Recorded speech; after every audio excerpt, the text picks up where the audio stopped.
Video आप लोगों को देखना जरूरी है ताकि आप अपनी बहन बेटियों को इस बारे में बता सकें कि आज के दौर में सफर कितना मुश्किल हो गया है। दोस्तों, एक लड़की अपने शौहर के साथ ट्रेन में सफ़र कर रही थी। अलीगढ़ जा रही थी, दिल्ली से अलीगढ़ ट्रेन में सफ़र कर रही थी। ट्रेन में कुछ मनचले बैठे हुए थे। उस लड़की को ताड़ने लगते हैं, घूरने लगते हैं। जब लड़की इस बात का ऑब्जेक्शन करती है कि क्या देख रहे हो, तो इस पर लड़के बदतमीज़ी करनी शुरू कर देते हैं। इसके बाद में जब उसके शौहर ने इस पर ऑब्जेक्शन किया तो और ज़्यादा बदतमीज़ी शुरू हो जाती है। आखिरकार लड़की ने वहाँ बैठी हुई जो तमाशबीन भीड़ थी, ट्रेन के अंदर और लोग थे, उन लोगों से मोबाइल मांगा कि आप ज़रा मोबाइल दो, मैं पुलिस को कॉल करूँगी। किसी ने मोबाइल नहीं दिया। जब मामला बहुत ज़्यादा गर्मा गया तो ये लोग उतरकर पिछले वाली बोगी में बैठ जाते हैं और उसके बाद में ट्रेन चल पड़ती है। आखिरकार ट्रेन अलीगढ़ पहुंच जाती है।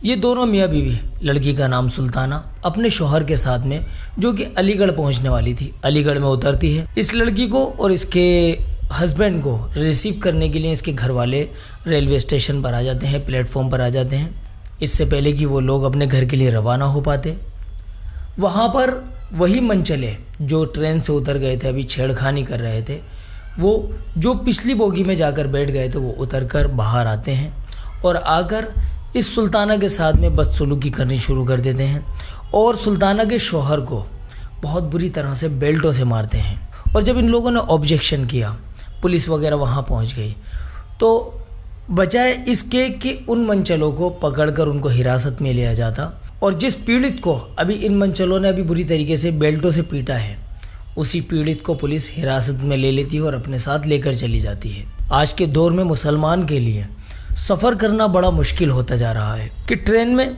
कभी किसी बुज़ुर्ग के ऊपर जुल्म ज़्यादती की जाती है, तो कभी किसी जवान के ऊपर, कभी किसी तालिब इल्म के ऊपर ज़्यादती की जाती है। मुसलमानों पर जुल्म ज़्यादती की कोई कसर नहीं छोड़ी जा रही। आज का माहौल हुआ है। पूरे मामले को लेकर के सुल्ताना ने मीडिया में बयान दिया है। ये वीडियो आप लोगों को देखना जरूरी है ताकि आप अपनी बहन बेटियों को इस बारे में बता सकें कि आज के दौर में सफर कितना मुश्किल हो गया है। आपको इस वीडियो को आगे शेयर करने की जरूरत इसलिए भी है ताकि प्रशासन को भी इस बारे में मालूमात हो सके कि किस तरह से आज के इस दौर में, आज के इस हिंदुस्तान में जब रेल मंत्री बन गए हैं, तो रेल के अंदर क्या कुछ करतूतें जो है वो सामने आ रही है। हम सबसे पहले आपको इस वीडियो को दिखाते हैं कि आखिरकार सुल्ताना ने मीडिया में क्या कुछ बातें कही है। सुनिए। क्या नाम है आपका? सुल्ताना। कहाँ की रहने वाली? दिल्ली। क्या मामला है, किस मामले को लेकर के यहाँ पर इतना? हम यहाँ आए थे, मेरे जेठ की शादी थी, तो यही अलीगढ़ में मेरे जेठ की शादी थी, तो दिल्ली में मेरा सामान रह गया, तो लहंगा आऊंगा, तो मैं वही लेने गई थी लहंगा। जब हम वहाँ से आ रहे थे दिल्ली से यहाँ अलीगढ़, तो अलीगढ़ में 5-6 लड़के खड़े ट्रेन में चढ़े और 2 लड़के मुझे देखे जा रहे। मैंने बोला भाई क्या देख रहे हो? तो मुझसे भी बदतमीजी करी, मेरे आदमी से भी बदतमीजी करी। फिर एक आदमी पी के मेरे को छूने की कोशिश करी और सबने किसी ने कुछ नहीं बोला। जब मैंने फोन मांगा पुलिस को कॉल करने के लिए, तो किसी ने फोन नहीं दिया, किसी ने कहा बैलेंस नहीं है। तब वो लड़के ट्रेन से उतर के भाग गए, दूसरे 5 वाले डब्बे में बैठ गए। 5-6 लड़के थे, नहीं जानती थी। फिर उसके बाद जब हम यहाँ अलीगढ़ स्टेशन पर उतरे तो मेरे अम्मी और ससुर आए। तो उसके बाद उस लड़कों ने बेड लेके बेल्टों से मारे मेरे आदमी को और बंदूक की धमकी दी, बंदूक लेके मैं इसको मार दूं जान से। अब क्या हुआ है? अब मेरे आदमी को पुलिस स्टेशन में ले गए। कृपया करके आप मेरे आदमी को बचाओ, मेरा 2 महीना हुआ शादी के। यही नहीं पकड़ा है मेरे आदमी को। मेरे आदमी उस लड़के को पकड़ने गया, तो वो लड़के लोग भाग रहे थे, मेरे आदमी ने उसको पकड़ने गए, सारे पकड़ने गए, तो मेरे आदमी को बहुत मारा। वही लड़के ने बुलाया था सब लड़के को फोन। सोचे से शौहर को ही पकड़ लिया। पूरा मामला ये दिल्ली में हुआ था, दिल्ली से स्टेशन पे से भाग के आए यहाँ चौराहे पे। फिर वो पकड़ने गए तो वो मारने लगा। फिर वो लड़के लोग आए, मेरे आदमी को बहुत मारा। उनमें से किसी को भी अरेस्ट किया? नहीं किया, किसी को भी नहीं किया, मेरे आदमी को अरेस्ट कर लिया। अरे मेरे आदमी का कुछ हो गया तो मैं भिजवा जाऊंगी। मैं 2 महीना हुआ शादी के, अभी कोई कुछ भी नहीं हुआ।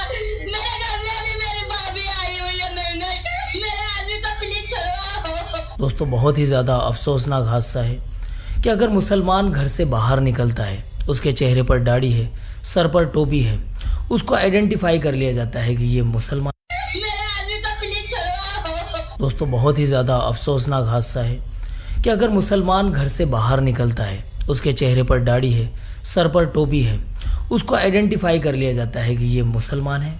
मुसलमान होने की उसको ऐसी सज़ा दी जाती है कि अगर वो अपने साथ में कोई लगेज लेकर जा रहा है तो उस लगेज के अंदर गोमांस वगैरह बताकर उसकी तस्करी का नाम देकर उसको जो है मारा पीटा जाता है। अगर कोई मुसलमान अपने फैमिली के साथ में कहीं जा रहा है तो कुछ मनचले रास्ते में मिल जाते हैं, छेड़खानी करते हैं और फिर कोई ना कोई ऐसा गलत एलिगेशन लगाकर उनको प्रताड़ित करते हैं, उनके ऊपर जुल्म ज़्यादती करते हैं। आजकल जो मुस्लिम लोगों के ऊपर जो जुल्म ज़्यादती हो रही है उसकी ख़ास वजह यही है कि हमारा जो प्रशासन है वो प्रशासन पूरी तरीके से बिल्कुल निष्पक्ष तरीके से काम नहीं कर रहा।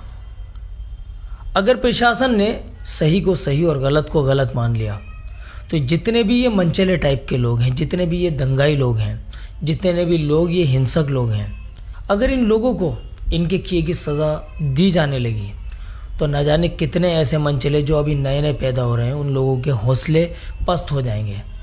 लेकिन इन लोगों को इतनी ज़्यादा छूट मिल जाती है, यहाँ तक कि जो जितना बड़ा जालिम, जो जितना बड़ा जुल्म करने वाला होता है वो नेताओं का उतना ही ज़्यादा करीब हो जाता है और नेताओं के करीबी होने की वजह से उसको पार्टी में कोई ना कोई बड़ा रोल भी दे दिया जाता है, यानी पॉलिटिक्स में उसका एक बड़ा नाम हो जाता है। दोस्तों ये जो दौर है बड़ा नाजुक दौर है, हमें अपना और अपनों का बहुत ज़्यादा ख्याल रखने की ज़रूरत है। जहाँ कहीं भी अगर आप लोग सफ़र कर रहे हैं, आपको पता है कि आप मुस्लिम हैं, आप कहीं सफ़र करने के दौरान कहीं ऐसी जगह बैठें जहाँ आपको लग रहा हो कि आपके ऊपर किसी तरह का कोई ख़तरा हो सकता है, कहीं पर आपको ऐसी शुबह लगे तो वहाँ से आप खुद ही वहाँ से हट जाइए। क्योंकि देखिए ये जो मनचले हैं, ये जो गंदे गलीज लोग हैं, जलील और ख्वार लोग हैं, ये भी अपने धर्म के सगे नहीं हैं। क्योंकि ये अगर अपने धर्म के ही अगर सगे होते तो शायद ये ऐसा ना करते, क्योंकि इनका धर्म भी इनको इजाज़त नहीं देता। किसी का धर्म किसी को इजाज़त नहीं देता हुड़दंग मचाने की, किसी को परेशान करने की, कहीं पर हिंसा फैलाने की। किसी का धर्म किसी को इजाज़त नहीं देता। ये लोग वो लोग हैं जिनका धर्म से कोई ताल्लुक़ ही नहीं है, तो इनको किसी भी धर्म से जोड़ कर ना देखा जाए। बल्कि ये जो लोग हैं इन लोगों को ऐसी सज़ा मिलनी चाहिए। अगर प्रशासन अपनी सलाहियत अगर इसमें दिखा दे तो इन लोगों को कड़ी से कड़ी सज़ा मिल जाए, और अगर इनको सज़ा मिल गई तो आने वाले वक्त में जितने लोग इस तरह के कामों को कर रहे हैं उनके हौसले पस्त हो जाएंगे। लेकिन दोस्तों पता नहीं ये दिन हमें कब देखने को मिलेगा। खैर इस वीडियो में बस इतना ही। हम आपसे बस इतनी ही इल्तिजा करेंगे कि इस वीडियो को आगे ज़रूर शेयर कीजिए, क्योंकि इस तरह के मामलात हमारी माँ बेटियों के, बहन भाइयों के, सबके बीच में जाने बहुत ज़रूरी हैं, जिससे कि वो लोग आगे के लिए सतर्क हो सकें। चलिए दोस्तों मिलते हैं आपसे अगली वीडियो में। अस्सलामु अलैकुम वरहमतुल्लाहि वबरकातुहू।